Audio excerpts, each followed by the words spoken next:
Bab 74. Siapa itu Zoe? Sinar matahari sedikit demi sedikit menelusup memasuki celah-celah tirai, membuat mata Nisa sedikit silau. Nisa membuka matanya, menatap sekitarnya dengan pandangan heran. Dia sedang tidak berada di kamarnya, maupun di kamar hotel tempat terakhir dirinya menginap. Sedang berada di manakah dirinya? Mengapa ruangan itu sangat mirip dengan mimpinya tadi malam? Nisa melayangkan pandangan pada sekelilingnya. Ruangan itu begitu luas. Dia sedang terbaring di sebuah ranjang besar. Di depannya ranjangnya terdapat TV LED berukuran besar. Sementara di sudut kamar terdapat tempat untuk bersantai. Sayup-sayup, Nisa bisa mendengar suara deburan ombak. Sebenarnya, dia sedang berada di mana?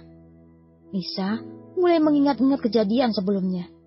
Dia ingat sudah bertemu dengan Ziko dan mengalami pemaksaan lagi. Kemudian, ketika dia sedang berusaha untuk lari dari laki-laki itu, 2 orang pria menculiknya dan membuatnya tak sadarkan diri. Sebenarnya apa yang sedang terjadi? Nisa bangkit dari tidurnya. Dia begitu terkejut melihat kenyataan bahwa dia sedang tidak mengenakan pakaian apapun. Tubuh polosnya seperti bayi yang baru lahir. Nisa berteriak. Dia segera menutup tubuh polosnya dengan selimut. Ada apa, Nyonya? Seorang pelayan wanita yang masih muda tiba-tiba memasuki kamar itu, menatap Nisa dengan tatapan penuh kekhawatiran. Siapa kamu? Nyonya, saya pelayan Anda. Tempat apa ini? Apa yang kamu lakukan? Maaf, Nyonya, saya tidak memberitahu Anda.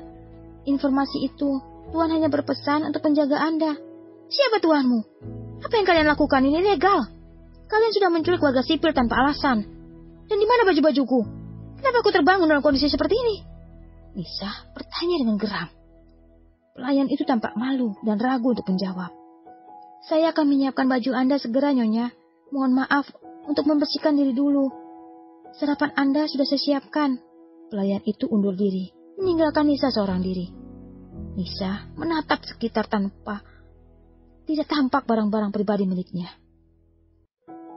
Semua barangnya seolah-olah raib. Sudah berapa lama waktu berlalu? Apakah keluarga dan rekannya mulai mencarinya?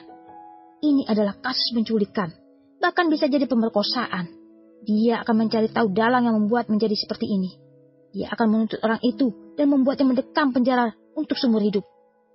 Tanpa ponsel, Nisa tidak bisa berbuat apa-apa.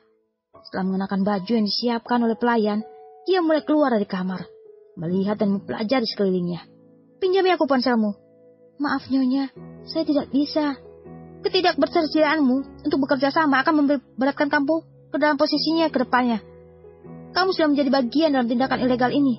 Aku bisa menuntut dan menjadikanmu salah satu tersangka. Kamu akan mendapatkan hukuman yang berat. Nisa mulai menggertak. Sebenarnya dia tidak benar-benar akan menuntut gadis itu. Karena dia tahu gadis itu hanya sebagai pekerja saja. Yang perlu dicarinya adalah Big Boss yang berada di belakangnya. Maaf, Nyonya. Saya sungguh tidak bisa. Pelayan itu menjauh dari Nisa, meninggalkan Nisa dengan kekesalan hatinya.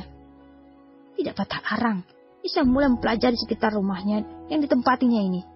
Sepertinya sebuah villa yang dimiliki oleh keluarga kaya. Dari suara deburan ombak kan terdengar sepertinya rumah ini terletak di pinggir pantai. Bila melihat penghuninya, sepertinya villa itu hanya memiliki 2 orang pelayan. Dan Nisa mulai menghitung. 1, 2, 5, 7, 11 orang bodyguard. Apa begitu banyak bodyguard di villa ini? Orang gila mana yang menculiknya dan menempatkan dirinya di sebuah villa indah seperti ini? Di mana tuanmu? Aku ingin menemuinya. Nisa berteriak pada salah satu pelayan. Sabar, Nyonya. Tuan akan menemui Anda nanti malam. Sekarang Anda silakan menyantap sarapan Anda. Seorang pelayan yang lebih tua berkata dengan tenang. Tidak terpengaruh dengan emosi Nisa yang mulai meledak-ledak. Sebenarnya Nisa memiliki niatan untuk melakukan aksi mogok makan. Dia berharap dengan melakukan hal seperti itu akan membuat si brengsek yang keluar menculiknya bisa menemuinya dengan segera. Namun, niatannya mulai berubah ketika melihat hidangan tersuguh di depan matanya. Perutnya mulai berteriak-teriak meminta makan. Rasa bodoh lah dengan aksi mogok makan. Sekarang, dia harus mengisi perutnya sampai kenyang agar dia bisa menghadapi si brengsek itu dengan kekuatan penuh.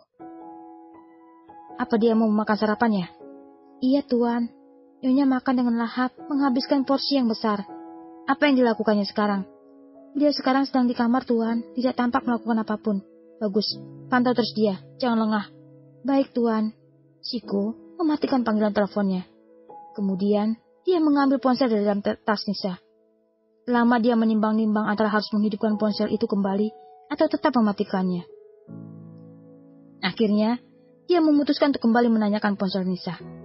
Dipikirkan di situ, Nisa masih saja sepolos dulu. Bukan wanita itu tidak memberikan pengaman apa-apa terhadap ponselnya. Shiko melihat tampilan layar. Otak pernah bertanya-tanya ketika melihat gambar wallpaper di ponsel Nisa.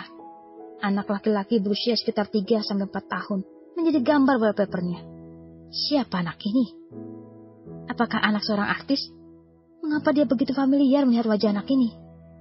Begitu banyak notif berupa panggilan tak terjawab dan pesan yang masuk seseorang dengan nama Uncle Neil menghubunginya sebanyak ratusan kali. Sementara masih banyak nama kontak lain yang menghubungi Shiko, bersiap untuk membuka ratusan pesan yang masuk.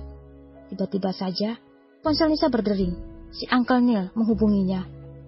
Dengan gemas, Shiko merejek panggilan itu. Siapa sebenarnya si Uncle Neil? Mengapa orang itu begitu ambisi untuk menghubungi Nisa? Apa hubungan mereka? Karena penasaran, Shiko melihat pesan yang masuk dan mencari pesan dari Uncle Neil. Dia mulai membaca pesan itu satu persatu. Girl, di mana kamu? Girl, kamu serius pergi ke Jakarta? Mengapa tidak mengabariku? Bagaimana kalau kamu bertemu dengannya? Girl, kenapa tidak membalas pesanku? Kenapa tidak mengangkat teleponku? Girl, are you okay? Girl, are you okay? Girl, aku sudah di Surabaya. Aku sedang bermain-main dengan Zoe. Dia sangat senang dengan kedatanganku. Girl, balas pesanku. Aku mengkhawatirkanmu. Girl, kenapa nomormu dinonaktifkan? Kamu tidak apa-apa kan, girl? Dan masih ada ratusan pesan serupa lainnya. Shiko menjadi cemburu buta membaca semua pesan-pesan itu. Sebenarnya siapa pria bernama Uncle Neil ini? Mengapa begitu perhatian terhadap Nisa? Apakah Nisa dan laki-laki ini memiliki hubungan? Dan siapa pula itu Zoe?